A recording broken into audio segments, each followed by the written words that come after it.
Good morning. It is August 31st, 2023. We're going to be doing the New York Times daily propaganda piece. German Lopez is our yellow journalist for the day. We're covering Republican claims about crime, plus Hurricane Idalia, Mitch McConnell, and Korean fine dining. Politics of crime. Republican politicians often treat it as an established fact. Where they are in power, crime is low. Where Democrats are in power, crime is high. It's because it is an established fact. Like everywhere you go, that's the fact. Republican-run cities are doing nicely because they arrest people when you have crimes. Donald Trump told Tucker Carlson last week.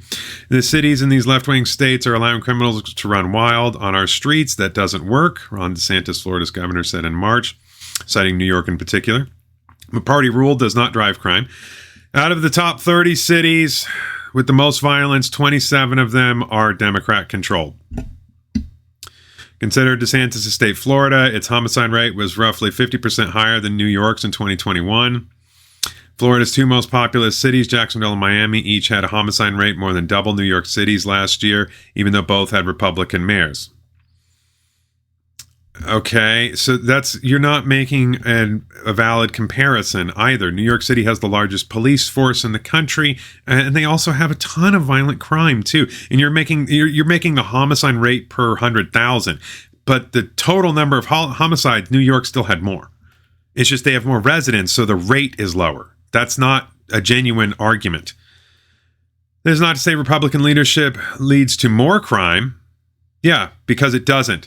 You can find examples of blue states and cities doing worse than Florida, and of other red states and cities doing better. There are no blue states. There are all red states with blue cities in them.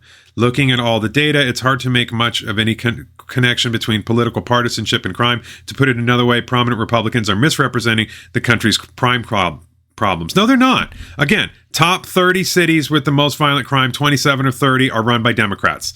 Baltimore, Detroit, Atlanta, these cities are been run by Democrats for decades, and they're all falling apart. Chicago. Comparing places, the Republican claim is rooted in a real pattern. Big cities generally have higher crime rates than rural and suburban areas, thanks to their density and other factors. Democrats run most big cities because urban areas tend to contain more liberal voters. Also because people tend to vote in a collective in cities, and you become disconnected from each other. That's why Democrats do well in cities and don't do well in communities, because if you talk to each other, you don't like Democrat policy. But when you are dependent upon the state, you like Democrat policy. So when you're looking at places with the most murders, you'll often find Democratic-run cities. But that is not the whole story. Yeah, it is. Take the 20 largest cities. The 16 run by Democrat mayors had 12.3 murders for every 100,000 people. The 3 Republican-run cities, Jacksonville, Fort Worth, and Oklahoma City, had a rate of 11.4. There is a difference, but it is small. Okay, right. So you just admitted, so out of 16 run by Democrats, they're all worse. And then there's Republican cities, and the math is a little off here because 16 and 3 is 19. So what's the other one? Is it libertarian? Probably not. I'm focused on murders because the data for them is more reliable than for other crimes, which go underreported, which are always going to be worse in the Democratic-controlled areas, and you know it. Those rates mask a lot of variation. In a ranked list of murders for all 20 cities, that's 3 Republican-run cities fall around the middle. Some blue cities, such as New York, San Francisco, and Seattle, have roughly half the murder rates as their red counterparts, while their rates in other blue cities like Philadelphia, Indianapolis, and Chicago are 2 to 3 times as high. Again, New York, San Francisco, Seattle. The reason why their rates are lower part of it's they're not reporting the crime. Like in San Francisco and Seattle's where you had CHOP and you had Chaz, where there were 6 murders there, and they don't count any of them because they didn't solve any of them. They weren't reported. The variation is the point. Whether a big city is run by Democrats or Republicans has little influence on its murder rate. No, that's not true. The more Democrat cities have a higher rate of crime. And you just admitted it right up here, and then you just tried to obfuscate and gaslight. This is pathetic. The same is true at the state level for homicides, as is the map of my colleagues by Ashley Wu shows. Yeah, in all of these places, it's the big cities that have the high rates of crime, and the small towns don't. Once again, it's hard to see a strong link between party ruling and killings. Nope. There's a big one. Democrats, more violence in Democrat-controlled areas, period. The 4 deadliest states are Mississippi, Louisiana, Alabama, and New Mexico. 2 have Democratic governors and 2 have Republican governors. Some red states look bad and some look good. The same is true for blue states. Like I said, the reason why it's bad here is New Orleans. Why is it bad in Mississippi? It's because of the large Democrat-run cities. It's not because of the whole state. You go to the rural areas and it's fine. So what drives higher crime rates? Lax police policy, defund the police, stuff like that.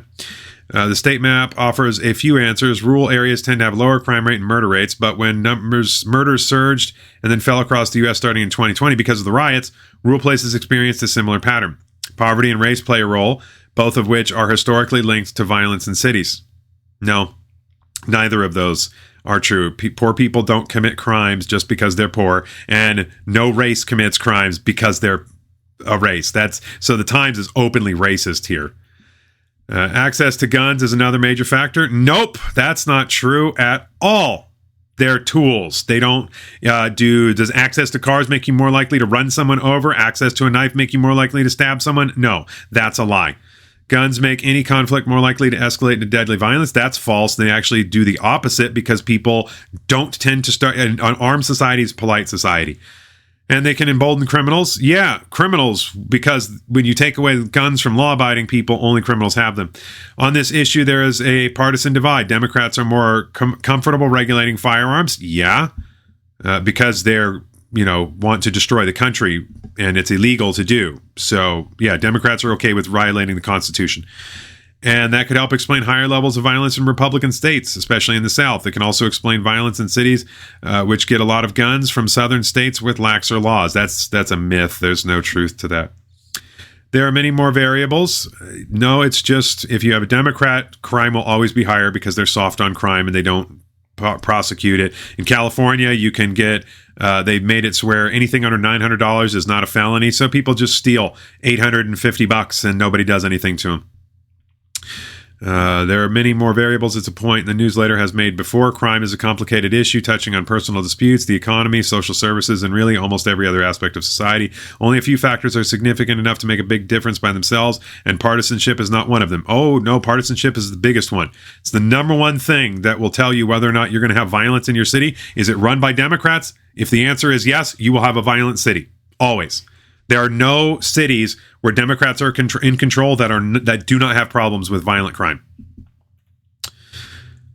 Tennessee held a special legislative session on gun violence after a mass shooting in a Nashville school. Lawmakers enacted no major policy changes. That's because laws don't do anything.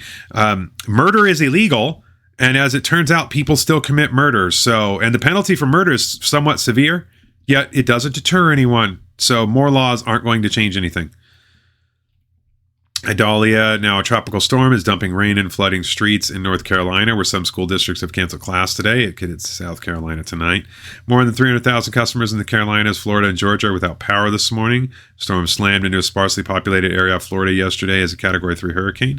It wrecked homes and businesses, but brought less damage than feared. 2 people died in car crashes blamed on the weather conditions. I'm surprised no mention of climate change or global boiling. South Africa fire. At least 73 people were killed today as a fire ripped through a building in Johannesburg. Some residents jumped from windows to escape. That's awful. It's not clear what started the fire early this morning, but the building had become crowded. Informal settlement where people often lit fires to keep warm.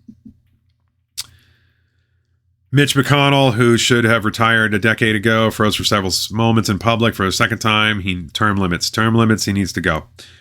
New York Attorney General has asked the judge to find that Trump overvalued his properties by up to $2.2 billion. That's a nice way of saying that she asked for a summary judgment, which is absolutely inappropriate for what she's doing. But again, it's the New York Times, so this is propaganda.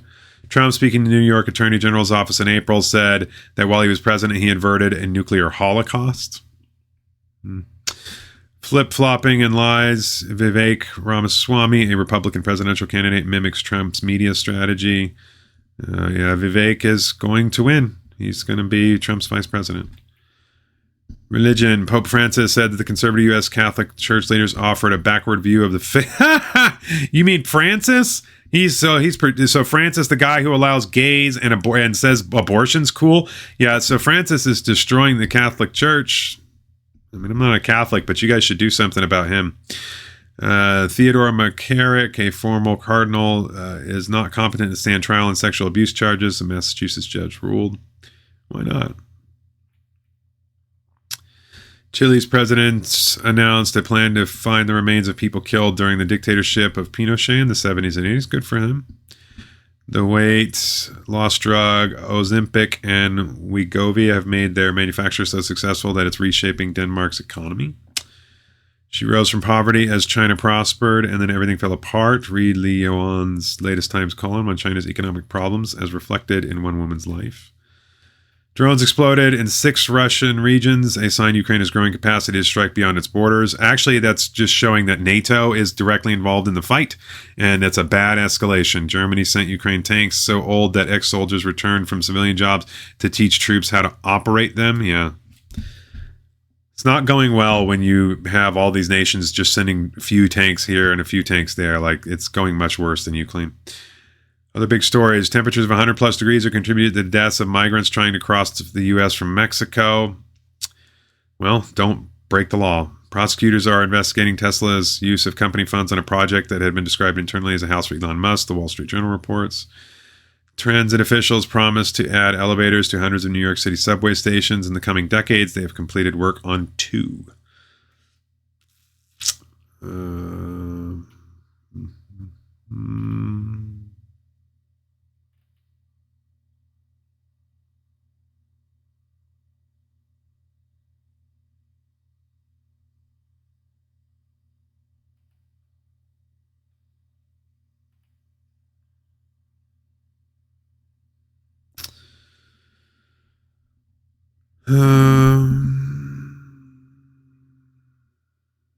Well, the Nebraska women's volleyball team played in front of 92,003 fans last night, a world record in women's sport. Good for them. Good for them. I bet they're cute. Yeah, who cares?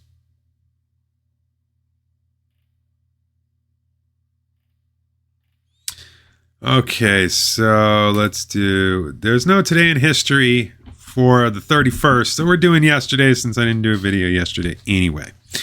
All right, so on August 31st, 1967, the Senate confirmed the appointment of Thurgood Marshall as the first black justice on the United States Supreme Court. On this date, in 1861, Union General...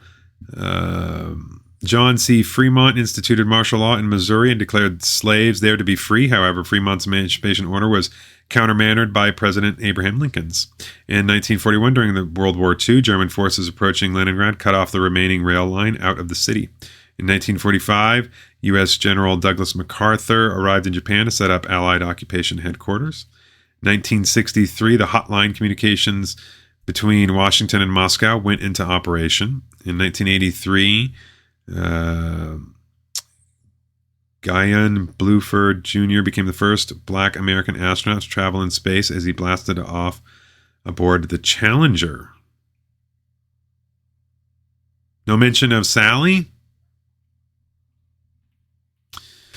1991, Azerbaijan declared its independence, joining the stampede of republics seeking to secede from the Soviet Union. In 92, the television series Northern Exposure won 6 Emmys, including Best Drama Series, while Murphy Brown received 3 Emmys, including Best Comedy Series.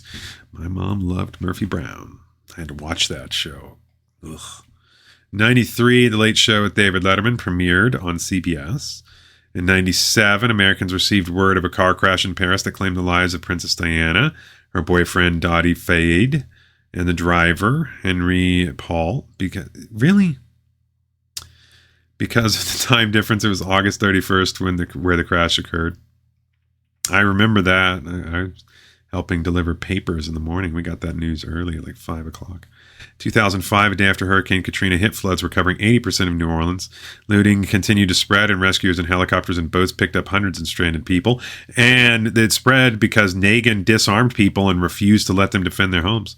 2007, In a serious breach of nuclear security, a B-52 bomber armed with 6 nuclear warheads flew across country unnoticed. The Air Force later punished 70 people.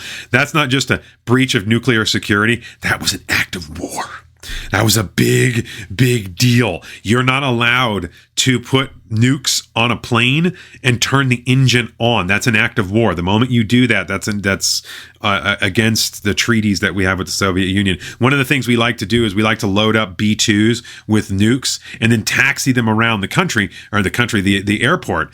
But they don't ever turn them on, because if you turn the plane on with the bomb in there, it's an act of war. And what they like to do is they put the bombs on there, they taxi them around the runway, then they take the bombs off, and then they start up the B-2s just to make the Russians mad. Let's see. In 2021, the United States completed its withdrawal from Afghanistan in the worst withdrawal ever, killing 13 Americans and hundreds of Afghans in the biggest debacle of... worse than Vietnam. Worse than our Vietnam withdrawal. Ending America's longest war with the Taliban back in power. So yeah, we had 20 years, $2 trillion to replace the Taliban with the Taliban. As Air Force transport planes carried a remaining contingent of troops from the Kabul airport, officials put the number of Americans remaining in Afghanistan at under 200 and said they would keep working to get these people out. After watching the last U.S. planes disappear into the sky over Afghanistan, Taliban fighters fired their guns in the air, celebrating victory after a 20-year insurgency. And so yeah, not going to mention any of all the people killed, how horrible that was. In 2022, researchers in boats, helicopters, and high water trucks brought to safety hundreds of people in Louisiana who were trapped by floodwaters of Hurricane Ida. The entire resort city of South Lake Tahoe, California, was ordered evacuated as a ferocious wildfire raced towards Lake Tahoe on the California-Nevada state line. The city of 22,000 is normally filled with tens of thousands of summer tourists. Improved weather conditions would help keep the flames out of the city. Some birthdays here. August 30th, actor Elizabeth Ashley is 84. Why don't they say actress? Actor turned politician Ben Jones, the Dukes of Hazzard, is 82. Actor John Caney, the Black Panther, is 81. Cartoonist R. Crumb is 80. Comedian Louis Black is 75. Actor Timothy Bottoms films The Last Picture Show TV's The Paper Chase is 72. Jazz saxophonist Gerald Albright is 66. Actor Michael Chiklis, The Fantastic Four, The Shield, is 60. Actor Michael Michelle, ER, Homicide: Life on the Streets, is 57. Country singer Sherry Austin is 52. Guitarist Lars Fredrickson of Rancid is 52. Actor Cameron Diaz is 51. TV personality Lisa Ling, The View, is 50. Singer-guitarist Aaron Barrett of Real Big Fish is 49. Actor Raul Costello, Looking, is 46. Actor Michael Gladys, Reckless Madman, is 46. Drummer Matt Tall, Tantric Days of the New, is 45. Singer Rachel Price of Lake Street Dive is 38. Actress Johanna Bradley Quantico is 36. All right, just for fun, here's a fax from Cooter in Orlando, who says that this is a real story, not the oft-maligned Weekly World News. Quoting the story. In retrospect, lighting the match was my big mistake, but I was only trying to retrieve the gerbil. Eric Tomaszewski told the bemused doctors in the severe burn unit of the Salt Lake City Hospital. Tomaszewski and his partner Andrew Kiki Farnham had been admitted for emergency treatment after a felching session had gone seriously wrong. Quote, I pushed a cardboard tube up his rectum and slipped Raggett, our gerbil, in, he explained. As usual, Kiki shouted out, Armageddon, my cue that he'd had enough. I tried to retrieve Raggett, but he wouldn't come out again, so I peered into the tube and struck a match, thinking the light might attract him. At a hushed press conference, a hospital spokesman described what happened next. The match ignited a pocket of intestinal gas, and flames shot out of the tubing, igniting Mr. Tomaszewski's hair and severely burning his face. It also set fire to the gerbil's fur and whiskers, which in turn ignited a larger pocket of gas farther up the intestine, propelling the rodent out like a cannonball. Tomaszewski suffered second-degree burns and a broken nose from the impact of the gerbil, while Farnham suffered first and second-degree burns to his anus and lower intestinal tract.